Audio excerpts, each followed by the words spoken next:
The Bharat news के सभी श्रोताओं को बता दूं कि इस टेलीफोनिक इंटरव्यू में हमारे आज के मेहमान हैं बहुत ही कम समय में उद्योग जगत में अपनी धाक जमाने वाले तथा एक आर्थिक सलाहकार के रूप में भी उभर रहे युवा धीरेन्द्र कुशवाहा जी का इस चैनल में बहुत बहुत स्वागत है।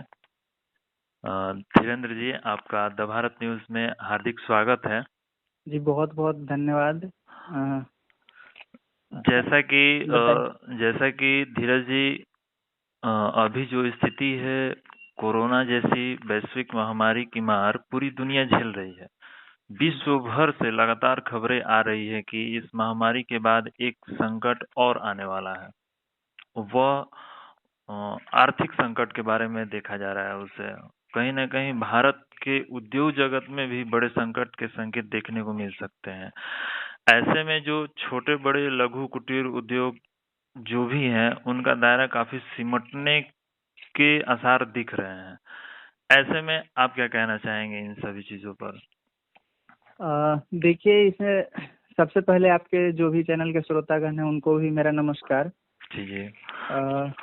इसमें आर्थिक जो परिस्थिति है भारत का, ये तो अपना ये कोरोना से पहले भी उतना अच्छा नहीं था, बट अभी फिर अब कोरोना के बाद इसका हालत और खराब होने वाला है, खासकर और एमएसएमई सेक्टर का। अच्छा। एमएसएमई सेक्टर जो पूरा लगभग एक अपना अलग एक पार्ट रखता है इंडियन इकोनॉमी में, एमएसएमई, उसका हालत खराब होने वाला है, क्योंकि उसका पूरा का पूरा वर्क फोर्स जो होता है वो लेबर के थ्रू ही होता है। और लेबर का क्या कंडीशन है कोरोना की वजह से, वो पूरे देश में अभी किसी से छुपा हुआ नहीं है। अभी क्या स्थिति है कि आर्थिक संकट से उबरने के लिए देश की एक बड़ी आय की जो स्रोत है रेलवे, उसने भी एक अपना बयान दिया हुआ है कि नौकरियों में छंटनी भी करेगी, साथ ही साथ किराए में बढ़ोतरी भी करने का फैसला लिया है। क्या इस फैसले से देश की विकट परिस्थितियों से निकाला जा सकता है? वहाँ पे हमारा राय ये है कि अगर रेलवे अपना किराए में बढ़ोतरी करती है तो उसका भी मेन इम्पैक्ट हमारे मिडिल क्लास फैमिली पे ही पड़ना है, एमएसएमई सेक्टर पे ही पड़ना है, क्योंकि जो बहुत बड़ा तबका है भारत का, वो दो है। एक एमएसएमई सेक्टर जो जॉब को रखता है, दूसरा उसमें से जो लेबर है, चाहे आपका हो गया गुड्स का ट्रांसपोर्टेशन हो गया। तो अगर ट्रांसपोर्टेशन या फेयर टिकट पे बढ़ता है तो उसका कहीं ना कहीं मार मिडिल क्लास फैमिली और मिडिल क्लास बिजनेसमैन पे ही पड़ेगा रेलवे के हिसाब से। तो उस पर थोड़ा सा सोचना चाहिए सरकार को, टिकट पे नहीं बढ़ाना चाहिए, उसको देखना चाहिए। एक बेहतर स्ट्रेटजी लेना होगा सरकार को। हाँ, उस पे उनको सब्सिडियरी या अभी फोर्स करेंगे, क्योंकि बिजनेसमैन भी ऑलरेडी अभी पूरा हालत खराब है सबके। जो भी इन्वेस्टर हैं, जो फॉरेन थे, वो सारे के सारे इंडियन स्टॉक मार्केट में से सारा पैसा वो अपना निकाल चुके हैं। देखिए, फॉरेन की जब बात आती है तो कहीं ना कहीं एक और बात सामने आती है कि इस संक्रमण से जो लोग बचने के लिए अपने अपने घरों में सिमटे हुए हैं और बाहर निकलने में असहज महसूस कर रहे हैं, ऐसे में हमारे भारत के तरफ से एक पर्यटक जो उद्योग है, इस क्षेत्र में भी जो लाखों करोड़ों पर्यटक आते थे हमारे देश में, जो फॉरेनर लोग होते थे, वो भी उनका भी आना कहीं ना कहीं अब विकट एक दो सालों में स्थगित ही रहेगा। तो ऐसे में अगर देखा जाए तो पर्यटक उद्योग में भी राजस्व की बड़ी हानि देखने को मिल सकती है। जी जी जी, आपका कहना एकदम सही है। इसमें कहीं से कोई दो राय नहीं है कि हमारा टूरिस्ट जो सेक्टर है उसका, वो भी इकोनॉमी का एक बहुत मेन पार्ट था, जो डाउन होगा इस कोरोना महामारी वायरस की वजह। जी जी जरूर, बिकॉज उसमें सबसे बड़ी चीज ये होती थी कि टूरिस्ट में होता था कि सब कहीं कहीं से आता था और हर जगह से। अब गैदरिंग पे ही आपका बैन है, और आप सेफ्टी नॉर्म्स को फॉलो करते हुए 100%, कुछ हद तक किया जा सकता है, बट 100% आप सेफ्टी नॉर्म को फॉलो करते हुए टूरिस्ट सेक्टर को आप अप टू लेवल नहीं ला सकते हैं। नहीं ला सकते। वो कहीं जी जी, वो कहीं ना कहीं वो डाउन रहेगा, और अभी ये 1-2 साल रहेगा लगभग, जब तक हम लोग के बीच कोविड-19 का प्रकोप रहेगा। सामान्य स्थिति जब तक से नहीं हो जाती है तब जी तक जी, तब तक टूरिस्ट जो सेक्टर है वो डाउन रहेगा। प्रभावित रहेगा। जी जी।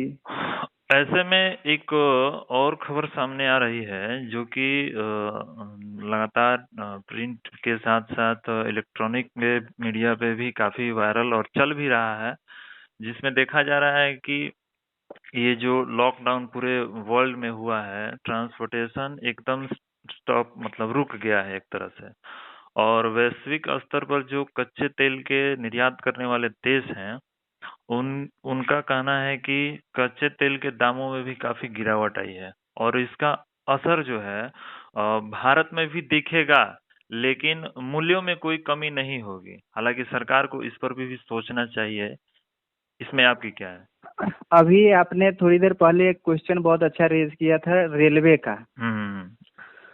तो रेलवे में आप बढ़ोतरी की तरफ अगर आप सोच रहे हैं और यहाँ पे आपका कच्चा तेल ऑलरेडी लोअर प्राइस पे है, जा चुका है, बट हमारे देश में सुपर स्टॉकिस्ट कोई भी ऐसी कंपनी नहीं है, चाहे आईओसी, बीपीसी या एचपीसीएल, इन लोगों के पास एक लिमिटेड स्टॉक होता है। और तो ऐसा भी नहीं है कि हम साल भर, 1.5 साल या 2 साल एक्स्ट्रा स्टॉक हम परचेज करके अभी रख सके। और अगर रखे भी तो उसका देश के जनता को जब आप उसको उस लोअर प्राइस के अकॉर्डिंग आप सेल कर ही नहीं रहे हो, तो फिर अपने इकोनॉमी में तो ऑलरेडी आप वहां से ज्यादा रेवेन्यू ले रहे हैं, तो फिर आपको उस पर ज्यादा फोर्स रेलवे के और जो भी ऐसा डिसीजन जो मिडिल क्लास फैमिली पे पड़ता हो या lower class labour class family पे पड़ता हो, वो डिसीजन से बचा जा सकता है। बिकॉज आप और लग्जरियस आइटम पे आप टैक्स भरा सकते हैं। आपके पास बहुत सी आइटम है, लग्जरियस हो गया, कारें हो गई, जो भी चीजें हैं जो लग्जरी वाले आइटम है, जो कि एक middle class, upper middle class या हायर एंड के जो लोग हैं वही उसको यूज करते हैं। और वो लोग एफोर्ड भी कर सकते हैं उसको। वो लोग एफोर्ड भी कर सकते हैं और उनको प्रॉब्लम भी नहीं होगा। तो इस चीजों से बचा जा सकता है। और कच्चा तेल, जहाँ तक बात है कच्चे तेल की अभी प्राइस की, तो अभी और डाउन होगा। और अगर ये लॉकडाउन अभी हमारा ये कंटिन्यू होता है इंटरनेशनल लेवल पे, और ऐसा देखा जा रहा है कि जितने भी वर्ल्ड में जो मेन कंट्री है, सबका स्थिति अभी खराब है। तो ऐसा नहीं कि सिर्फ भारत का ही, अभी पूरे विश्व में। लेकिन क्या है कि उन लोगों के पास, वो लोग स्ट्रेटेजी के साथ काम करते हैं। उनके पास अगर कोई भी इस तरह की संकट आती हो तो उससे उभरने के लिए तुरंत मतलब सॉल्यूशन ढूंढने लगते हैं। लेकिन भारत में इस तरह का कोई नहीं है कि सॉल्यूशन ढूंढे वो लोग। जी जी, इसका सॉल्यूशन यही, अभी थोड़ा देर पहले मैं आपको बोला था कि इसका सॉल्यूशन यही कि आपके पास कोई ऐसा सुपर स्टॉकिस्ट प्लान नहीं है। यही चीज है जी, क्रूड ऑयल के मामले में। और बाकी देशों के पास क्या है कि वो लोग 1.5 साल 2 साल, ये लोग इतना कैपेसिटी रखता है कि अपना क्रूड ऑयल वो लोग स्टॉक में रख लेता है। अभी इसी से तमाम, अभी जैसे ही लॉकडाउन की तिथि घोषित हुई थी कि इतने तारीख से लॉकडाउन घोषणा हो जाएगी, उस कंडीशन में बहुत सारी जो छोटी बड़ी कंपनियां थी उनके ऊपर भी बहुत बड़ी बोझ पड़ गई है। क्योंकि सारे मजदूर जो है सो कि वो आनन फानन में अपने अपने घरों को पलायन करने में निकल गए। साथ ही साथ कुछ कंपनियां जो ऐसी हैं जो निकाल रही हैं, लगातार निकाल रही है, तो सैकड़ों लाखों की संख्या में जो मजदूर हैं वो अब घर वापसी आ गए हैं। ऐसे में जो कंपनियां हैं, कंपनियों को भी संकट से उबरने के लिए क्या करना होगा, और जो मजदूर तबके के लोग हैं उनके बैकग्राउंड को सही करने के लिए सरकार को क्या निर्देश देना चाहेंगे कि वो किस तरह का स्टैंड अपनाए ताकि कंपनियां भी सुरक्षित रहे और जो उसमें काम करने वाले मजदूर तबके के लोग हैं वो भी अपना जीविका अच्छे से चला सके? क्या कुछ ऐसा कोई संदेश? जी जी जी, इसमें दो चीजें सरकार को निश्चित ही करनी चाहिए कि जो भी लेबर क्लास के लोग हैं या मजदूर हैं या एम्प्लॉय हैं या कहीं पे भी काम कर रहे हैं किसी भी कंपनी में, तो ये छोटी से लेके बहुत बड़ी कंपनी, ये सब पे कोरोना का मार पड़ा है। और सभी कंपनियां कहीं ना कहीं लेबर भी, वर्कर भी और एम्प्लॉय को भी छांटा ही है। और अभी ये चीजें अभी और कंटिन्यू होगा, आने वाले 6-7 महीनों में तो और ज्यादा हो जाएगा। क्योंकि अभी तो खैर स्टार्टिंग है, जो भी है अभी कंटिन्यू कर रहे हैं, वर्क फ्रॉम होम कर रहे हैं। और चलिए उस एक मिडिल वर्कर का बात छोड़ भी देते हैं, हम आते हैं अब लेबर डेली वेजेस वर्कर पे। तो सबसे बड़ी बात है कि जो डेली वेजेस वर्कर है उनके अंदर एक सबसे बड़ी चीज है कि भय समाहित हो चुकी है। अब अगर लॉकडाउन खुलता भी है तो उन लोगों को वापस, अभी सब रिटर्न होने के लिए परेशान है अपने घर, और उनको वापस फैक्ट्री में लाना भी एक अपने आप में टास्क होगा, चुनौती है वो। और अगर आप एक कह देते हैं जो भी हो, होम मिनिस्ट्री या इंडस्ट्रियलिस्ट कहीं से भी क्लियरेंस आ भी जाता है कि आप फैक्ट्री ओपन कर सकते हैं, तो ग्राउंड पे फंक्शनल होगा कि नहीं होगा इसमें दो राय है। बिकॉज अगर बोल भी देते हैं कि चलो आप फैक्ट्री ओपन कर लो ना, उनको रॉ मटेरियल टाइम पे मिलेगा ना, ट्रांसपोर्टेशन सही से, क्योंकि लेबर ही नहीं है। लोडिंग के लिए कौन देखेगा? ट्रांसपोर्टेशन ड्राइवर है, अभी ड्राइवर कोई ढंग से गाड़ी नहीं चलाना चाह रहा है। तो ये बहुत बड़ी बात है। आप ऑर्डर इशू कर सकते हो लेकिन एग्जीक्यूट कौन करेगा? एग्जीक्यूट के लिए तो आप एग्जीक्यूशन के लिए तो आपको मैन पावर की जरूरत पड़ेगी ही पड़ेगी। बिल्कुल। और जो लेबर क्लास के लोग हैं वो अभी बहुत डरे हुए हैं। डरे इसलिए भी हुए हैं क्योंकि जिस स्टेट में वो काम कर रहे थे वहाँ का गवर्नमेंट उनका कोई भी देखभाल इस मामले, अभी कोरोना वाले पेंडेमिक में कोई उनका सही से देखभाल नहीं किया है। तो वो डर के वजह से भी वो नहीं आना चाहेंगे रिटर्न। एक तरह से बड़ी बड़ी कंपनियों का धाक जम जाएगा, छोटी छोटी कंपनियां जब छोटी छोटी जी, इसमें अगर इंडियन इकोनॉमी डेवलप कराना चाहेंगे तो इनको एमएसएमई सेक्टर पे थोड़ा एक्स्ट्रा फोकस करना पड़ेगा, तभी अपनी इंडियन इकोनॉमी बच पाएगी। या नहीं तो फिर वही जिस तरीके से पहले होता था, फॉरेन इन्वेस्टर आएंगे इसमें यहाँ पे भी। अभी क्या है कि जिस तरीके की जिस परिस्थिति आई हुई है, इसमें मिडिल क्लास के जितने भी फैमिली हैं सब पे आर्थिक संकट से एकदम जूझ रहे हैं, क्योंकि एक महीना बिना वर्क बिना पे कहीं से इनकम का स्रोत नहीं, और जो भी स्टॉक उनके पास बचा हुआ था वो सब खाने पीने में वो लोग इंगेज कर दिए हैं। ऐसा लोग कह रहे हैं कि आपने जिंदगी भर कमाया क्या कि 20 दिन में ही आपका खत्म हो गया। तो एक सवाल सरकार के तरफ के भी उनके पास भी आती है कि सरकार इतने दिनों से जो जनता का पैसा टैक्स के रूप में या अन्य स्रोतों से इकट्ठा कर रही थी, आज उसके पास भी पैसा खत्म हो गया है, तब वो जाकर के लोगों से डोनेट करवा रही है कि हमको चंदा चाहिए। तो जो सरकार जब डोनेट करवा रही है अपने फंडिंग के लिए, लेकिन गरीबों के पास जो है ऐसा कोई फंडिंग का कोई उपाय नहीं है। ऐसे स्थिति में जो उनके बच्चे कहीं पढ़ रहे हैं स्कूल में, कॉलेज में, यूनिवर्सिटी में, तो क्या सरकार की तरफ से ऐसा कदम उठाना चाहिए कि वैसे बच्चों को, वैसे पेरेंट्स को, वैसे मिडिल क्लास के फैमिली के लोगों को बच्चों को पढ़ने में जो फीस है उसमें रिएक्शन मतलब कुछ मिलना चाहिए? देखिए, एक शिक्षा से रिलेटेड क्वेश्चन है और हमेशा से गवर्नमेंट का फोकस रहा है एजुकेशन की तरफ भी। तो अगर ये ईमानदार नियत के हिसाब से इस पे अगर कुछ पॉजिटिव कदम आगे उठाना चाहेंगे तो इनको जरूर हेल्प करना चाहिए वैसे गार्जियन को।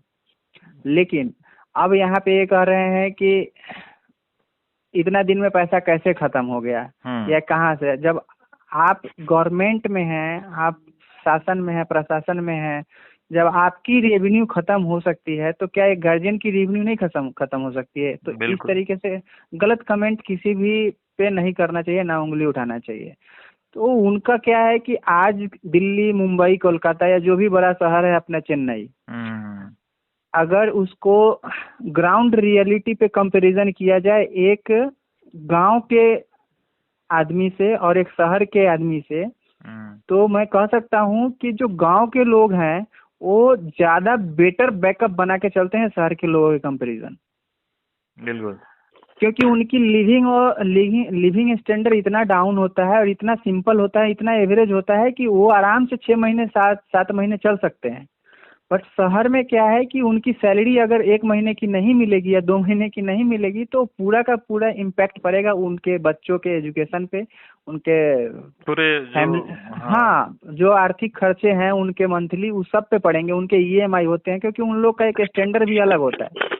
अभी इसी दौरान एक सामने आई हुई है कि मतलब तमाम तरह के पूरे देश में एक माहौल छाया हुआ है लॉकडाउन लॉकडाउन वैश्विक महामारी कोरोना, इन सभी के बीच में एक ऐसा विषय है जो एकदम विलुप्त हो गया है। और जबकि उसी के बदौलत आज जो भी भारत के लोग हैं, मतलब इस एक महीने में सरवाइव कर पाए हैं, और वो व्यक्ति है जो गांव के कस्बों में रह करके अपनी ही नहीं पूरे देश की लालन पालन करता है, जिसको हम किसान कहते हैं। किसान की बात को कोई नहीं उठाता है कि हाँ, इस लॉकडाउन में जो है सो किसानों की भूमिका अहम रही है। क्या ऐसे में किसानों के द्वारा उगाई गई फसलों में दामों में कुछ वृद्धि होनी चाहिए ताकि किसानों की आर्थिक स्थिति में कुछ सुधार आए? देखिए सुनील जी, ये आपने बहुत ही मतलब बहुत अच्छा क्वेश्चन हमसे पूछा है, क्योंकि हमारा भी बैकग्राउंड किसान परिवार ही रहा है और हम भी खेती किसानी से ही आगे निकले हैं।